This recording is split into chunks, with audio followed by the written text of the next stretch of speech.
दोस्तों नमस्कार। जब से अमेरिका के द्वारा अडानी के खिलाफ अरेस्ट वारंट जारी किया गया है, तब से हिंदुस्तान के अंदर जो नरेंद्र मोदी के अंधभगत हैं, जो बीजेपी के अंधभगत हैं, वो कई तरीके के थ्योरीज लेकर के घूम रहे हैं और उन थ्योरीज के सहारे सोशल मीडिया पर गंद मचा रखी है।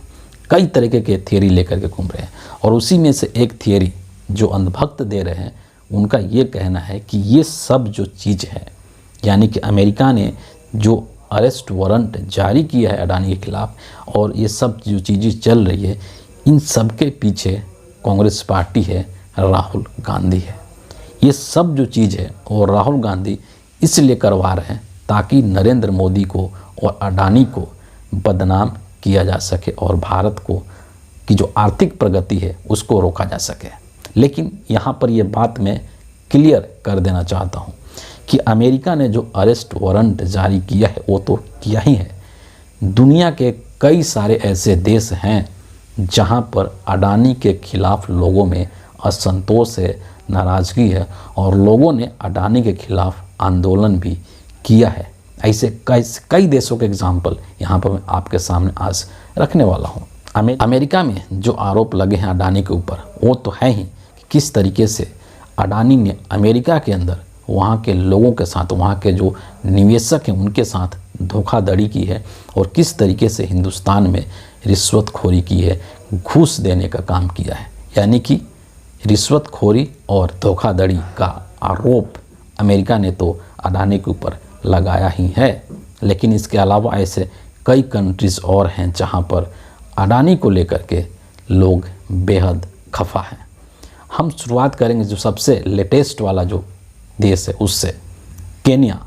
जैसे ये खबर अमेरिका से निकली कि अमेरिका और अरेस्ट वारंट जारी किया है अडानी को लेकर के, तो उसके तुरंत पश्चात जो है केन्या ने इस पर एक्शन लिया और केन्या के जो राष्ट्रपति हैं विलियम रूटो, उन्होंने अडानी के साथ किए गए जितने भी डील थे, जो कॉन्ट्रैक्ट अडानी को दिया गया था, उसको उन्होंने रद्द कर दिया और दो कॉन्ट्रैक्ट जिसका कि जिक्र खूब हो रहा है, जिसको कि केन्या ने रद्द किया है। बाकायदे वहाँ के संसद भवन में उन्होंने अपने संविधान के नियमों का हवाला देते हुए रद्द किया है और इस चीज़ को वहाँ के जितने भी जो वहाँ के एमपीज होते हैं उन सभी ने स्वागत किया है। और दो बहुत ही बड़े डील थे जिसको कि केन्या ने रद्द किया। सबसे पहले एक जो था वो पावर डील था, ऊर्जा पावर सेक्टर से संबंधित था, ऊर्जा डील था जिसको कि रद्द किया। अडानी ग्रुप के साथ ये डील हुआ था, $700 मिलियन का ये पावर ट्रांसमिशन डील था जिसको कि केन्या ने रद्द कर दिया। दूसरा जो डील था वो एयरपोर्ट के विस्तार से संबंधित था, जिसके अंतर्गत एक रनवे बनाना था और कई सारे टर्मिनल्स बनाने थे और इसका कॉन्ट्रैक्ट भी एक तरीके से अडानी साहब को मिल गया था। ये जो डील था ये $1.8 बिलियन का ये प्रस्ताव था और ये डील जब अडानी को मिल जाती तो अडानी इस एयरपोर्ट का जो संचालन है उसको करते अगले 30 साल तक, यानी कि अगले 30 इयर्स के लिए इनको संचालन की जिम्मेदारी मिल जाती। लेकिन अमेरिका में जो कांड किया है अडानी ने, उसको देखते हुए केन्या ने ये जो दोनों डील है, यानी कि पावर ट्रांसमिशन का डील और जो एयरपोर्ट विस्तार का डील है, इन दोनों ही डील को केन्या ने रद्द कर दिया है, कैंसिल कर दिया है। ये सबसे ताज़ा वाला एग्ज़ाम्पल है, उदाहरण है। इसके बाद हम अगर आगे बढ़ते हैं तो दूसरा एग्ज़ाम्पल हम ऑस्ट्रेलिया का लेते हैं।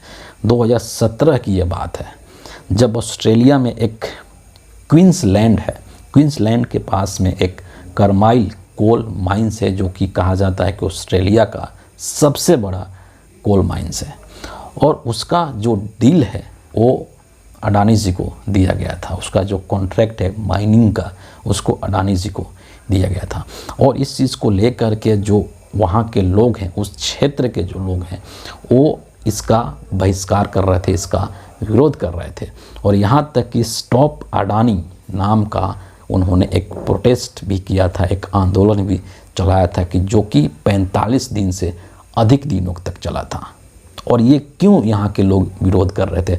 ऑस्ट्रेलिया में जो क्वींसलैंड के जो करमाइल कोल माइंस है उसके आसपास के लोग इस डील का विरोध क्यों कर रहे थे?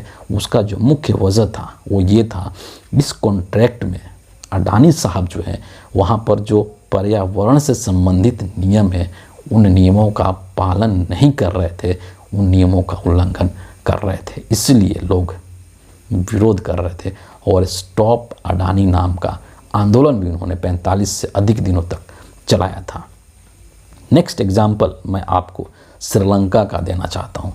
जून 2022 की ये घटना है और श्रीलंका के अंदर जो वहाँ पर सिलोन इलेक्ट्रिसिटी बोर्ड है और इस बोर्ड के जो अध्यक्ष हैं MMC फर्डिनांडो, इन्होंने एक स्टेटमेंट रिलीज़ किया था और उस स्टेटमेंट में इन्होंने बोला था कि श्रीलंका के अंदर बिजली परियोजना का जो पूरा ठेका है वो अडानी को दिया जाए।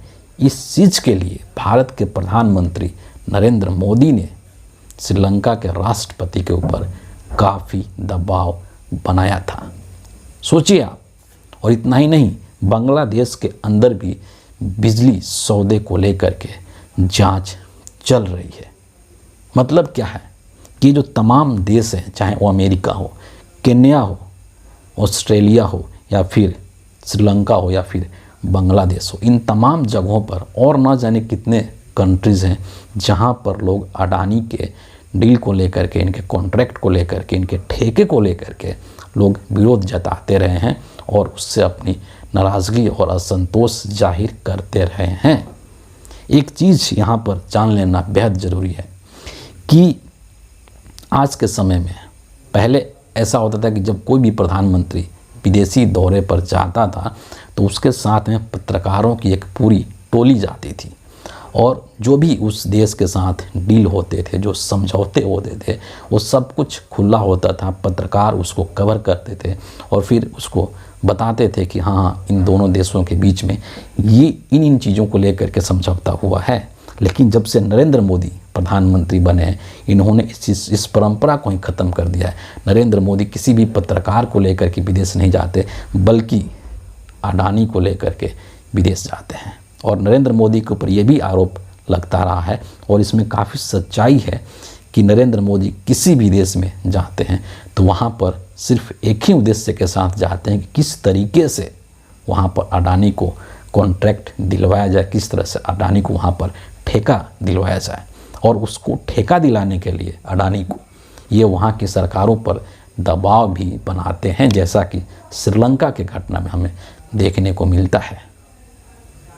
तो यहाँ पर जो अंधभक्तों का सवाल है, जो अंधभक्त ये कहते फिर रहे हैं कि ये सब चीज़ें अडानी और मोदी को बदनाम करने के लिए राहुल गांधी या कांग्रेस के लोग कर रहे हैं, तो सवाल ये बनता है कि क्या राहुल गांधी का इन सभी देशों में चलता है कि क्या ये जो सभी देश हैं वो राहुल गांधी की बातों को मानते हैं? क्या ये उचित है कहना? क्योंकि एक तरफ तो जो अंधभक्त हैं वो कहते हैं कि पूरी दुनिया में नरेंद्र मोदी का डंका बज रहा है, पूरी दुनिया में मोदी जो है विश्व गुरु हैं, इन्हीं का डंका बजता है। तो जब डंका नरेंद्र मोदी का विश्व में बज रहा है तो ये तमाम जो देश हैं वो राहुल गांधी की बातें क्यों मानेंगे? तो आप समझ सकते हैं कि जो अंधभक्त हैं उनकी जो बातें हैं वो अपने आप में ही हास्यास्पद हैं, अपने आप में ही विरोधाभासी हैं। कोई तर्क नहीं है, लॉजिकल नहीं है, तर्क के पैमाने पर टिकती नहीं है इनकी बातें।